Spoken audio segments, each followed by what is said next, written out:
नमस्कार दोस्तों। मैंने जनजाति का तीसरा भाग है हमारा। पहले दो भाग में डाल चुका हूँ, मीणा और भील जनजाति का। जिन्होंने नहीं देखा है वो देख लें। ग्रासिया जनजाति राजस्थान की तीसरी सबसे बड़ी जनजाति है। राजस्थान की तीसरी सबसे बड़ी जनजाति है। तीसरी सबसे बड़ी जनजाति है ग्रासिया जनजाति। सर्वाधिक सर्वाधिक राजस्थान में सर्वाधिक राजस्थान में सिरोही जिले में निवास करती है। सिरोही जिले में निवास करती है। अगर इसमें आगे पूछा जाए तो आबू व पिंडवाड़ा जो तहसील है वहां पर सबसे ज्यादा निवास करती है। तो ग्रासिया जनजाति की जो तीसरी बड़ी जनजाति है राजस्थान की, और राजस्थान में सर्वाधिक सिरोही जिले में निवास करती है। और सिरोही जिले में पूछा जाए तो आबू व पिंडवाड़ा तहसील में अधिक निवास करती है। ग्रासिया जनजाति के जो लोग हैं वो अपने आप को ग्रासिया जनजाति के जो लोग हैं वो अपने आप को चौहान वंश के वंशज मानते हैं। चौहान वंश के वंशज मानते हैं।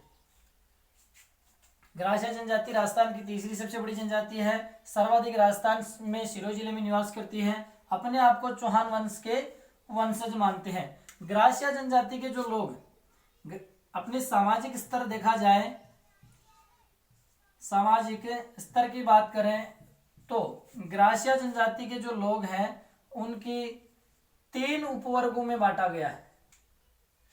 सामाजिक स्तर पर ग्रासिया जनजाति के जो लोग हैं वो उनको 3 उपवर्गों में बांटा गया है, जिनमें पहला है मोटी नियात। मोटी नियात। 2 नंबर पे है नैन की नियात। नैन की नियात। और तीसरा नंबर पर है निचली नियात। निचली नियात। यानी सामाजिक स्तर पर देखा जाए तो ग्रासिया जनजाति के जो लोग हैं उनको 3 वर्गों में बांटा गया है, मोटी नियात, नैन की नियात और निचली नियात। ग्रासिया जनजाति में विभिन्न प्रकार के जो विवाह प्रचलन है उनमें एक है आपका ताड़ना विवाह, दूसरा है पहरावना विवाह,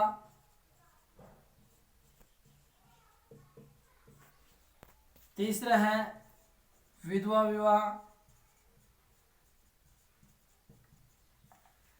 ताड़ना विवाह, पहरावना विवाह, विधवा विवाह है मोर बंदिया विवाह। मोर बंदिया विवाह। ये ग्रासिया जनजाति में विभिन्न प्रकार के जो विवाह हैं वो प्रचलन में है। ग्रासिया जनजाति के जो लोग हैं वो सफेद जो जीव जंतु होते हैं उनकी कभी हत्या नहीं करते हैं। सफेद जीव जंतु की हत्या नहीं करते हैं, उनको पवित्र मानते हैं। उनको पवित्र मानते हैं। सफेद जीवों को क्या करते हैं, वो हत्या नहीं करते हैं कभी भी, उनको पवित्र मानते हैं। और नक्की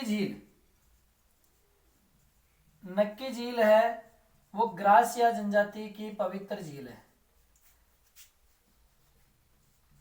ग्रासिया जनजाति की पवित्र झील है नक्की झील।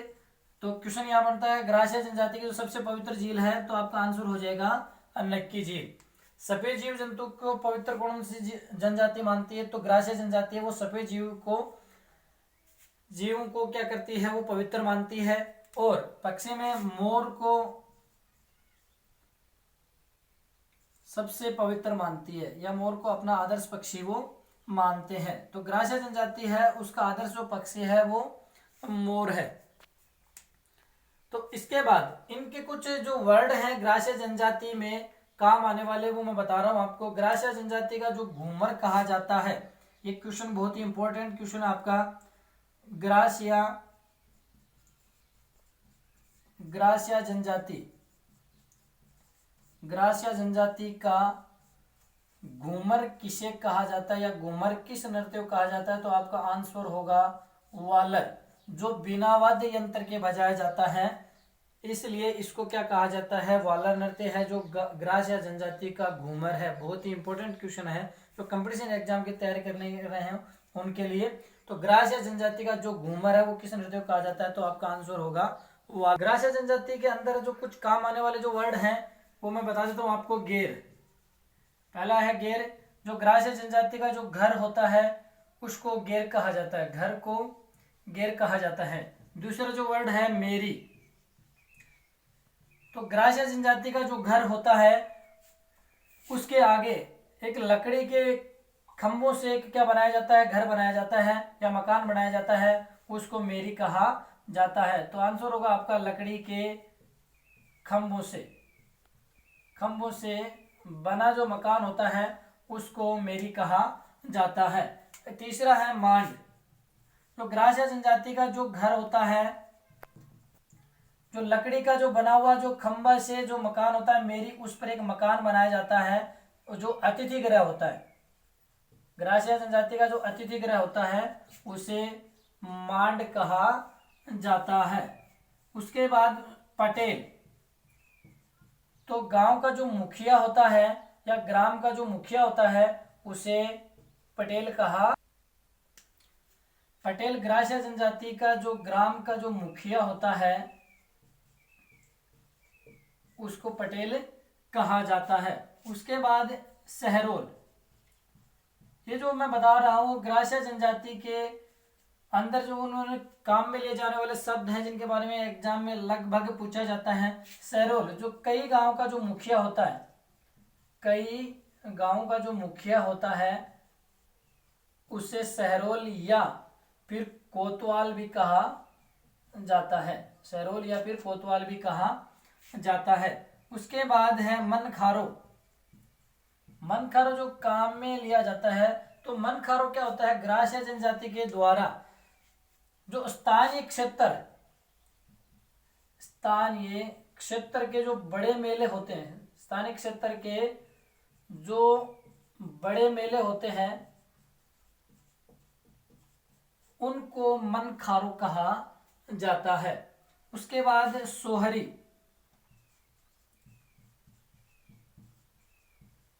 सोहरी क्या है, तो जो ग्रास्य जनजाति के द्वारा जो अनाज रखने की जो कोठी होती है, अनाज रखने का जो भंडार होता है, अनाज रखने का भंडार,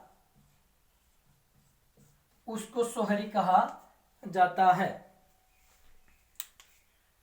उसके बाद आते हैं घेंटी। तो घेंटी क्या है, जो ग्रास्य जनजाति जो हाथ से चलाई जाने वाली जो चक्की होती है, चलाई जाने वाली चक्की को घेंटी कहा जाता है। उसके बाद आते हैं हम हूर। मृत्यु के बाद जो मृत्यु के जो स्मारक बनाए जाते हैं, मृत्यु के बाद जो स्मारक बनाए जाते हैं उनको हूर कहा जाता है। उसके बाद है हरी बावरी। हरी बावरी जो ग्रास्य जनजाति द्वारा की जाने वाली जो कृषि होती है, ग्रास्य जनजाति द्वारा की जाने वाली जो कृषि होती है उसको हरी बावरी कहा जाता है। उसके बाद आते हैं हम हलवा।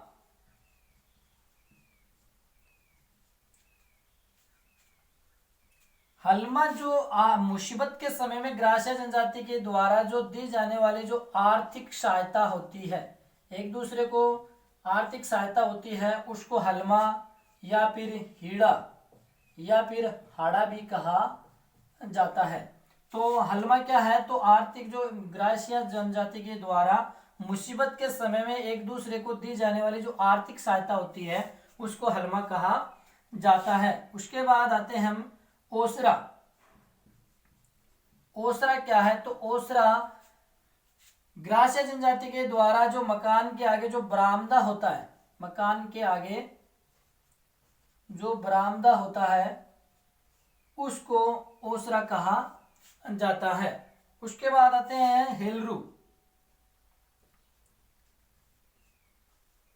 हेलरू, तो हेलरू क्या है, हेलरू एक संस्था है, सहकारी संस्था, सहकारी सहस्ता है जो ग्रास्य जनजाति के समाज में कार्य करती है, जिसे हेलरू कहा जाता है। और लास्ट है आपका कोदिया या मेक, कोदिया या फिर मेक। तो देखो इसके अंदर जो मृत्यु के बाद जो मृत्यु भोज दिया जाता है, मृत्यु भोज, जो मृत्यु भोज दिया जाता है उसको कोदिया या फिर क्या कहा जाता है, मेक कहा जाता है। अब देखो इसके बाद हम कंजर जनजाति पढ़ते हैं। देखो अब अगली जो जनजाति है वो हमारी कंजर जनजाति है। तीसरे भाग में मैंने अभी ग्रास्य जनजाति पढ़ाई, उसके बाद कंजर जनजाति पढ़ लेते हैं। कंजर जाति में सबसे जाति जो है वो राजस्थान में कोटा जिले में निवास करती है। कंजर जाति है वो राजस्थान में सबसे अधिक कहाँ पर है, कोटा जिले में निवास करती है। जो कंजर शब्द है उसकी उत्पत्ति कानन चार से हुई है, कानन चार से हुई है। तो कानन चार का अर्थ है विचरण करने वाला, कानन चार का अर्थ है विचरण करने वाला। कानन चार का अर्थ होता है विचरण करने वाला, या फिर आप ऐसा बोल सकते हो इसको जंगल में विचरण करने वाला। तो जो कंजर जाति है वो सर्वाधिक कहां पर पाई जाती है, कोटा जिले में पाई जाती है। और कंजर का जो उत्पत्ति हुई है वो काननचार से हुई है। और काननचार का अर्थ होता है, काननचार का जो अर्थ है वो क्या है, जंगल में विचरण करने वाला। कंजर जनजाति, कंजर जनजाति की जो कुल देवी है, जो कुल देवी है वो चौथ माता है। कंजर जनजाति है जो उसकी कुल देवी है वो चौथ माता है। और जो कंजर जनजाति की एक विशेषता है, कंजर जनजाति हाकम राजा का प्याला, हाकम राजा का प्याला पीकर ये कभी झूठ नहीं बोलते हैं, पीकर। कंजर जनजाति है वो हाकम राजा का प्याला पीकर कभी क्या करती है, झूठ नहीं बोलती है। इसके बाद जो कंजर जनजाति के जो आराध्य देव हैं या इष्ट देव हैं वो हनुमान जी महाराज हैं। तो इनके जो कंजर जनजाति के जो आराध्य देव हैं वो हनुमान जी हैं। और कंजर जनजाति की एक कभी ये क्या करती है, कभी झूठ नहीं बोलती है। तो ये हाकम राजा का प्याला पीकर कभी झूठ नहीं बोलती है। और कंजर जनजाति है वो एक अपराधी